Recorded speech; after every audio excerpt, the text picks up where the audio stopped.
kids out in line. Let Philadelphia freedom ring and patriotic voices sing. Red, white, blue, never give up. You represent America. Hoping and praying for a brighter day. I listen to my heart and I obey.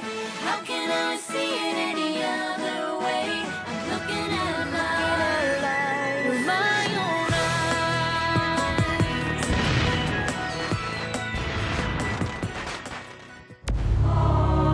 eyes. Here are some exciting scenes from today's episode of Liberty's Kids. As of 2 months ago, we are the United States of America. There will be no turning back from that. He's a spy. You're a spy. Every kind of service necessary to the cause of freedom becomes honorable by being necessary.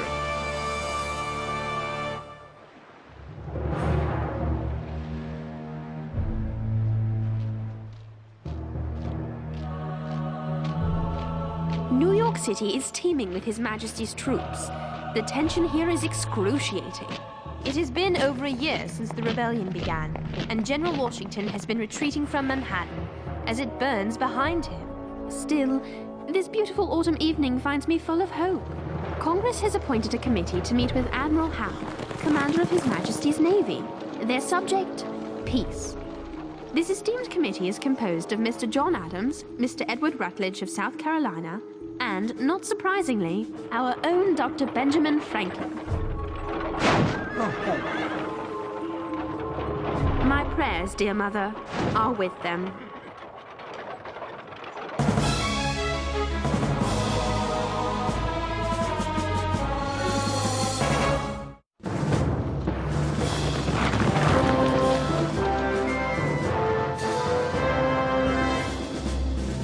Gentlemen, we shall be the instruments that will forge a great peace between ourselves and Britain, much as a father might help to solve an argument between a mother and her adult child who has moved away from the family. We're on a fool's errand.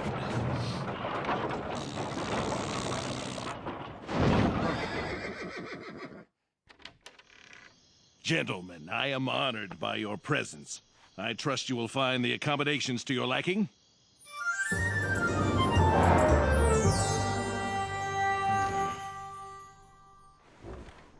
It is my belief that Admiral Howe has not been given the power to offer us anything.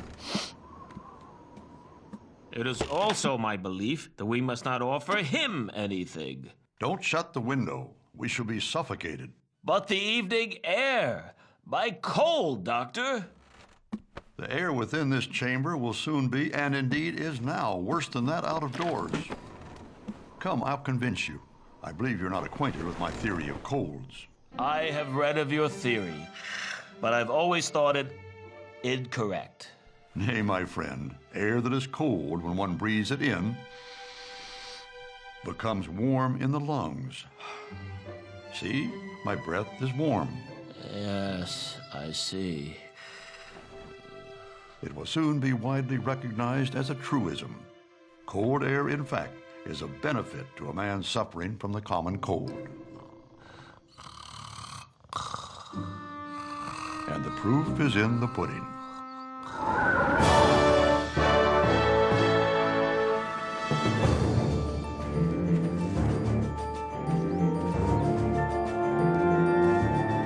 At least when Howe accepts our credentials, he'll be recognizing us as ambassadors from the United States, a nation separate from Britain.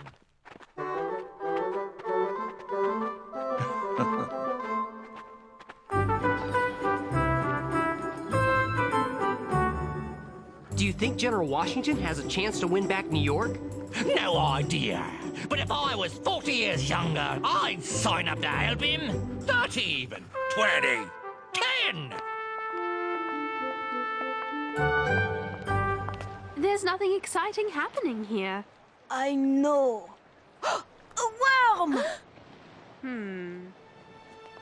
I do wish Dr. Franklin had let us go with him to Staten Island. Leave me alone! Take your hands off me! Look! Why is no one helping the man? Don't do it, son. My wife! My children! I have to try. You do, and you'll end up on a British man-of-war like him. What do you mean, sir? Ain't ye heard of impressment? They're kidnapping him, forcing him to join the English Navy.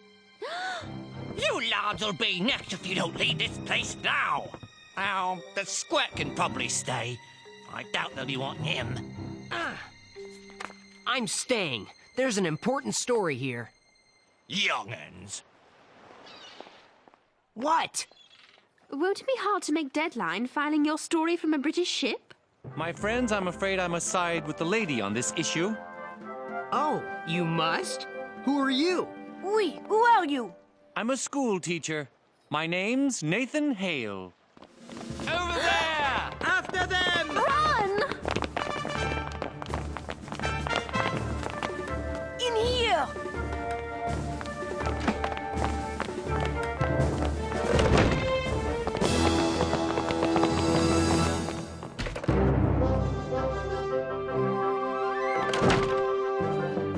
That was quick thinking.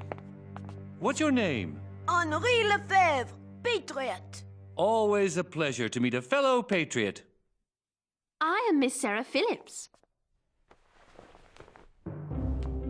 I am honored, Miss Phillips. Oh, brother. Mr. Hale, it is a pleasure to meet a man of such high breeding. A rare pleasure. So, Nathan, what's a highly bred school teacher doing wandering around the docks in wartime? One never knows where one might find a job. What do you teach, Mr. Hale? Why, I teach... I cannot lie to a lady such as yourself, Miss Phillips. I am in the employ of General George Washington. I knew it was something like that. You will, of course, repeat that to no one, as my mission is quite secret. He's a spy! You're a spy! I must embrace you! I'm a journalist, Nathan. What's your mission? I won't publish till you complete it. I'm sorry. I've told you too much already.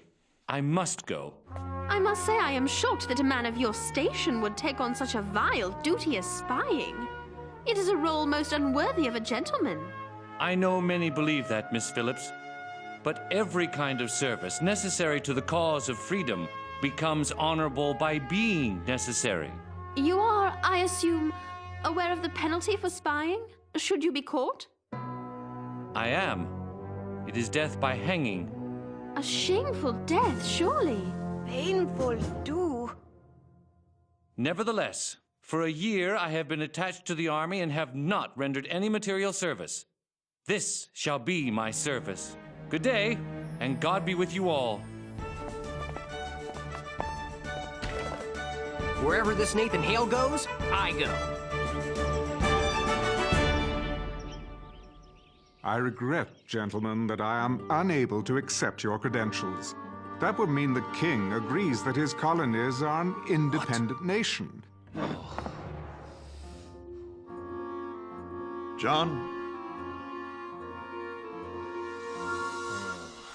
However, His Majesty has generously permitted me to offer a full pardon to any and all colonists who swear allegiance to Britain. Admiral Howe, as of 2 months ago, we are the United States of America. There will be no turning back from that. No turning back. Gentlemen, I've come to love this land.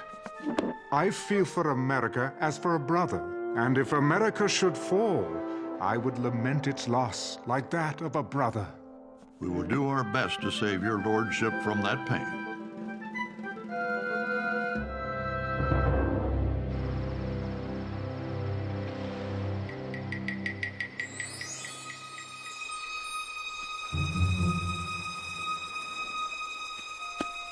So far, so good.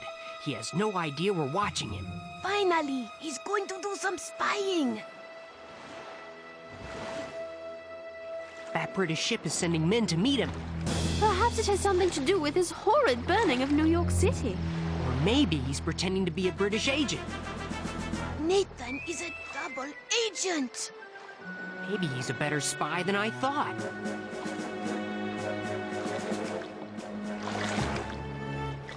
Hello, patriots!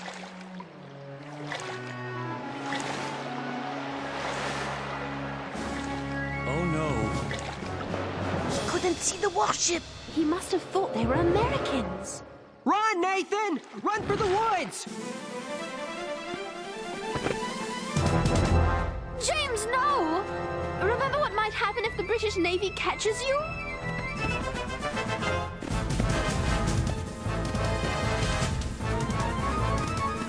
Nathan!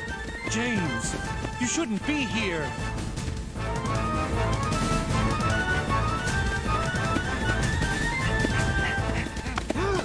Oh, no!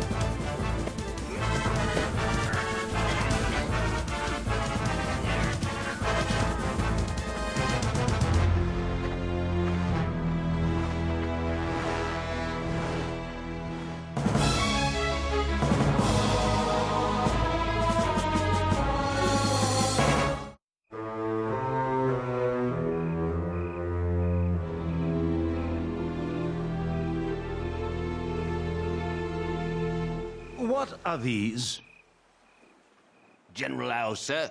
We captured them at Flushing Bay. We found these, hidden in the soles of this one's shoes.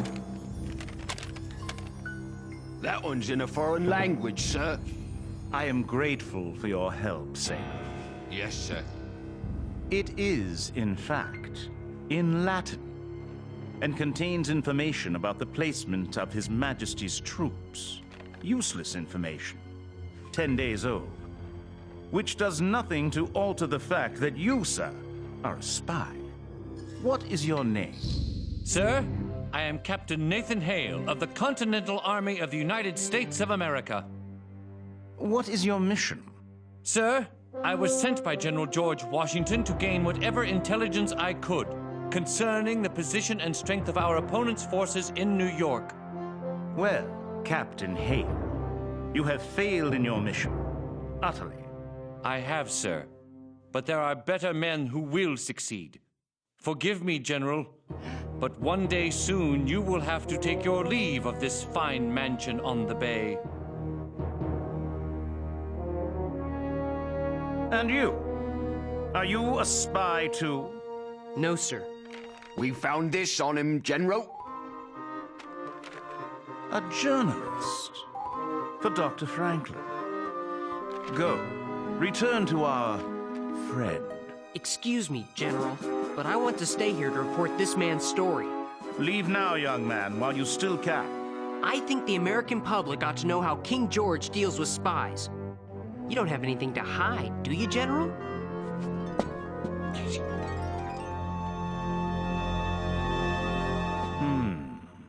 We give you our permission to write your story. We will now pass sentence on this spy. Oh, Sarah, what are we going to do? Find James. Who knows what they plan for him? A horseman! It might be a redcoat or a thief. Come on! No! Come, hide! We must take the chance. We have no choice. Sir! Ryder!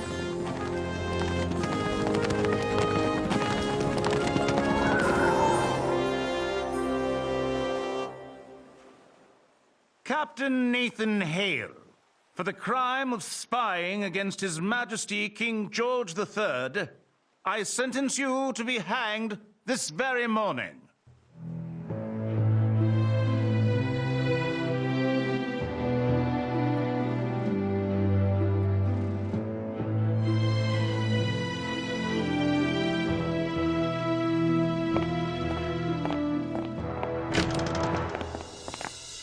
Captain Hale? Yes, sir? Rise and follow me.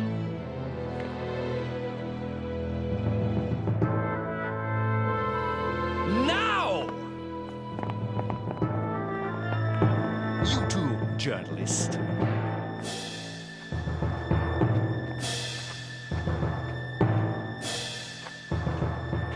What?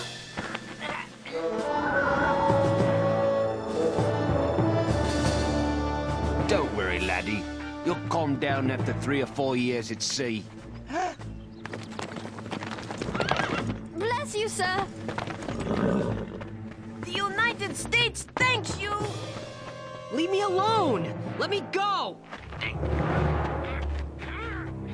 Let him go! Please! And why should we let this little rebel go? Because they are going to be married. Yes, he is my fiancé. What's a high-class miss like you doing with a scruffy Yank like him? He's actually quite gracious and cultured when you get to know him. Him? Certainly. And my James does plan to join His Majesty's Navy. He does? But he must wait until we're married. It's very hush-hush. With all the tension in the city, can you imagine what the rebels would do to him if they knew he was to marry an English girl and join the British Navy? James loves our king so much. He's dying to join up, but he knows he must wait. Just a little longer, dearest. Hold on just a little bit longer. She telling the truth? Yes, she's my fiancée. We are very much in love. Please, sir, don't take my love away from me. Not now. Not after all we've been through. Please.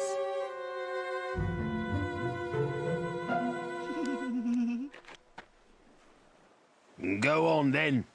Far be it from me to intrude on the course of true love. Good luck, miss. You too, laddie. See you at sea! Thank you, sirs. Thank you ever so much. Oh, young love. I'm waiting for a thank you from you. I think I'm gonna be sick first.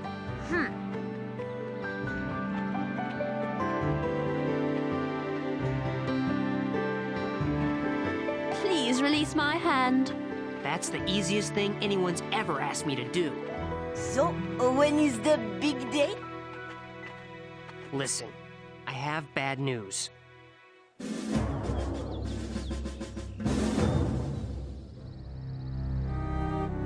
As you duly warn, I fear I am of too frank and open a temper to act successfully the part of spy. I hope you can forgive me for trying. And as for the method of my death, take courage and be not ashamed. I die proud, I die free, I die an American. Your loving brother, Nathan. Give me that.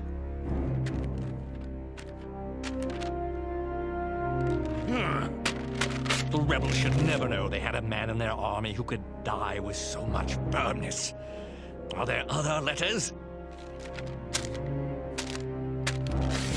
Sir, I request to see a clergyman, please. Request denied. Sir, I request a Bible, please. Request denied. In the name of... Quiet! Guards!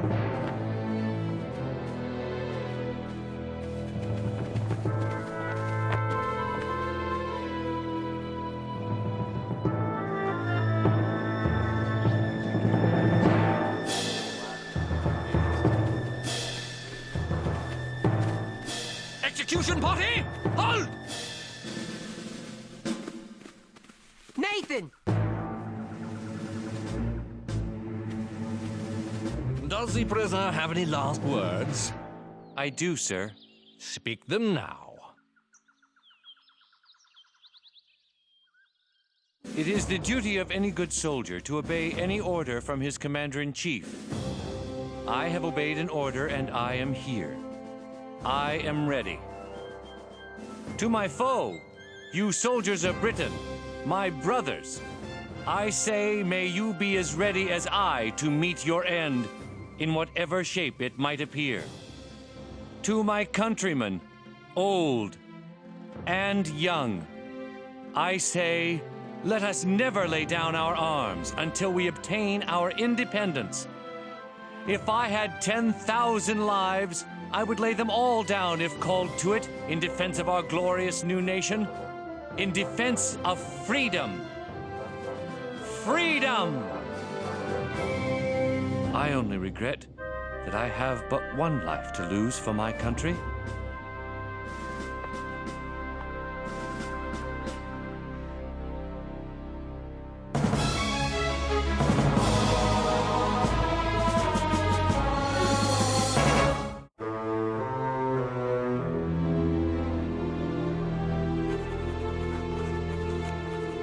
When I think of how Nathan... the way he... Hal wants me to write this story. He knows Nathan's hanging will lower American spirits. I'm not going to play his game. The General does not know Nathan, does not know America, and most certainly does not know you.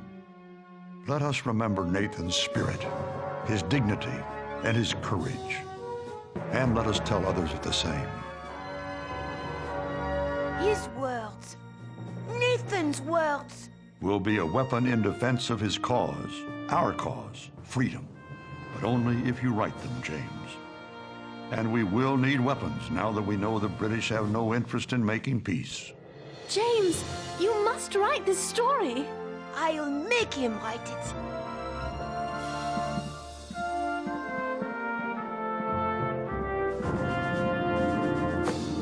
I shall help you. Nathan Hale did not die in vain.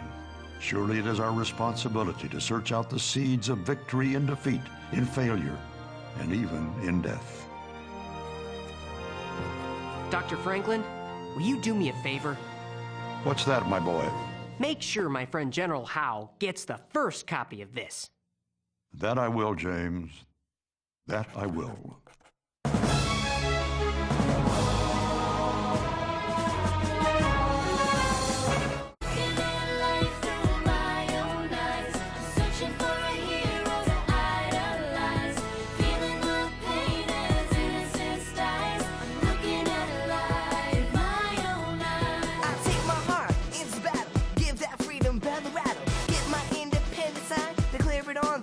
Line. Red, white, blue, never give up. You represent America!